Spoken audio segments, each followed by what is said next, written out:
Assalamualaikum warahmatullahi wabarakatuh. Saya Musrifatul Hasanah. Di sini saya akan menjelaskan kembali PPT hasil dari kelompok 8 tentang manajemen pembinaan agama Islam di lembaga-lembaga non-formal. Yang pertama yaitu manajemen pembinaan agama Islam di lembaga non-formal.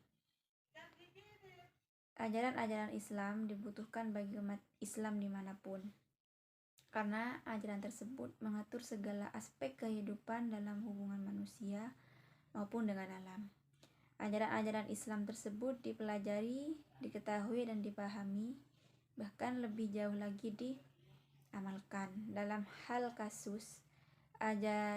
banyak kasus, ajaran-ajaran Islam tersebut hanya diketahui semata, tetapi tidak diaplikasikan.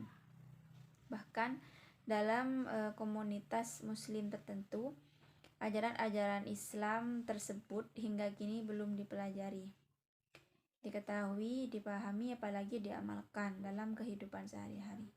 Nah, oleh karena itu mereka perlu dibina melalui agama Islam agar mereka bersedia mempelajari, mengetahui, memahami, dan mengamalkan, bahkan menyebarluaskan agama Islam kepada masyarakat luas untuk mencapai suatu kebahagiaan ganda di dunia maupun di akhirat kelak.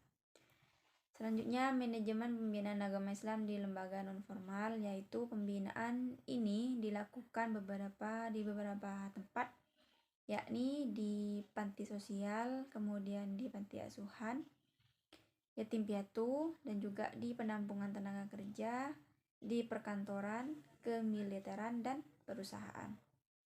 Yang pertama, manajemen agama Islam di panti sosial.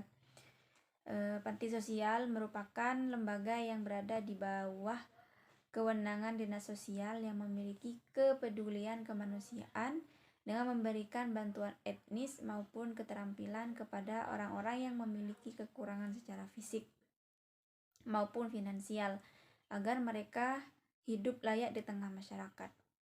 Panti sosial menampung orang-orang yang bernasib kurang beruntung, baik karena cacat seperti cacat mental, cacat netra, kefakiran seperti orang-orang yang tidak memiliki rumah,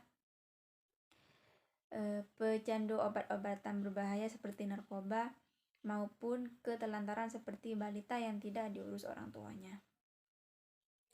Selanjutnya, manajemen agama Islam di panti asuhan yatim piatu.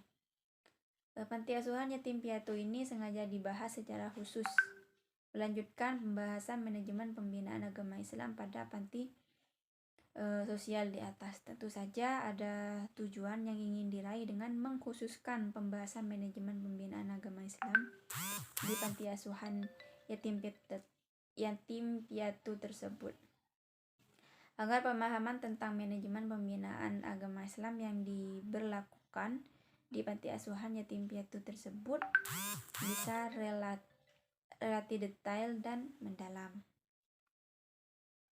Manajemen agama Islam di penampungan tenaga kerja.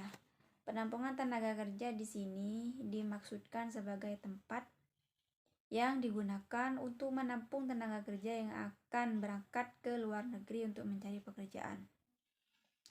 Oleh karena itu, mereka juga perlu dibimbing bahwa dalam bekerja harus didasari oleh niat yang kuat untuk beribadah, berusaha kerja dengan ikhlas, sabar menghadapi kesulitan, kemudian berusaha dengan penuh kerja keras untuk mengatasi kesulitan, bersikap hati-hati agar sukses dalam bekerja dan selamat dari musibah. Pekerjaan yang dilakukan dengan niat ibadah akan membuahkan hasil yang maksimal tanpa merasa ada tekanan dari siapapun. Manajemen pembinaan agama Islam di kemiliteran. Pembinaan agama Islam di kalangan militer telah mapan. Seiring dengan kemapanan organisasi ini, sehingga telah memiliki nama kegiatan sendiri yang disebut pembinaan rohani Islam, baik di kalangan Angkatan Darat AD ataupun Angkatan Laut atau juga di Angkatan Udara. Hanya yang dijadikan ilustrasi di sini adalah pembinaan rohani Islam di kalangan TNI Angkatan Darat. Di dalam konsepsi Bintal TNI AD disebutkan bahwa pembinaan mental TNI meliputi 3 komponen, yaitu yang pertama mental rohani, berdasarkan ajaran agama, yang melahirkan sikap dan perilaku iman dan juga takwa atau imtak. Mental ideologi, ini berdasarkan nilai-nilai Pancasila, yang melahirkan setiap sikap dan perilaku nasionalisme. Yang ketiga mental gejuangan, yaitu berdasarkan tradisi kepahlawanan, yang melahirkan sikap dan perilaku militan, yaitu jiwa pantang menyerah dan rela berkorban. Manajemen pembinaan agama Islam di perkantoran. Pekerjaan di perkantoran selalu berjalan mengalir tanpa henti.